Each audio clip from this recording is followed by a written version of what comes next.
Proverbes. Chapitre 3. Mon fils, n'oublie pas mes enseignements, et que ton cœur garde mes préceptes, car ils prolongeront les jours, et les années de ta vie, et ils augmenteront ta paix. Que la bonté et la fidélité ne t'abandonnent pas, lis-les à ton cou, écris-les sur la table de ton cœur. Tu acquiers ainsi de la grâce et une raison saine, aux yeux de Dieu et des hommes. Confie-toi en l'Éternel de tout ton cœur, et ne t'appuie pas sur ta sagesse. Reconnais-le dans toutes tes voies, et il aplanira tes sentiers. Ne sois point sage à tes propres yeux, crains l'Éternel, et détourne-toi du mal. Ce sera la santé pour tes muscles, et un rafraîchissement pour tes os. Honore l'Éternel avec tes biens, et avec les prémices de tout ton revenu. Alors tes greniers seront remplis d'abondance, et tes cuves regorgeront de mots. Mon fils, ne méprise pas la correction de l'Éternel, et ne t'effraie point de ses châtiments, car l'Éternel châtie celui qu'il aime, comme un père l'enfant qu'il chérit. Heureux l'homme qui a trouvé la sagesse, et l'homme qui possède l'intelligence. Car le gain qu'elle procure est préférable à celui de l'argent, et le profit qu'on en tire vaut mieux que l'or. Elle est plus précieuse que les perles, elle a plus de valeur que tous les objets de prix.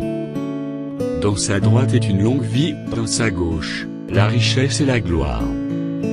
Ses voies sont des voies agréables, et tous ses sentiers sont paisibles. Elle est un arbre de vie, pour ceux qui la saisissent, et ceux qui la possèdent sont heureux. C'est par la sagesse que l'Éternel a fondé la terre, c'est par l'intelligence qu'il a affermi les cieux. C'est par sa science que les abîmes se sont ouverts, et que les nuages distillent la rosée. Mon fils, que ces enseignements ne s'éloignent pas de tes yeux, garde la sagesse et la réflexion. Elles seront la vie de ton âme, et l'ornement de ton cou. Alors tu marcheras avec assurance dans ton chemin, et ton pied ne heurtera pas. Si tu te couches, tu seras sans crainte, et quand tu seras couché, ton sommeil sera doux. Ne redoute ni une terreur soudaine, ni une attaque de la part des méchants. Car l'Éternel sera ton assurance, et il préservera ton pied de toute embûche. Ne refuse pas un bienfait à celui qui est droit, quand tu as le pouvoir de l'accorder. Ne dis pas à ton prochain, va et reviens, demain je donnerai. Quand tu as de quoi donner. Ne médite pas le mal contre ton prochain, lorsqu'il demeure tranquillement près de toi. Ne conteste pas sans motif avec quelqu'un, lorsqu'il ne t'a point fait de mal. Ne porte pas envie à l'homme violent, et ne choisis aucune de ses voies. Car l'Éternel a en horreur les hommes pervers, mais il est un ami pour les hommes droits. La malédiction de l'Éternel est dans la maison du méchant, mais il bénit les demeures des justes.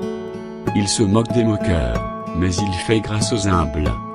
Les sages hériteront la gloire, mais les insensés ont la honte en partage.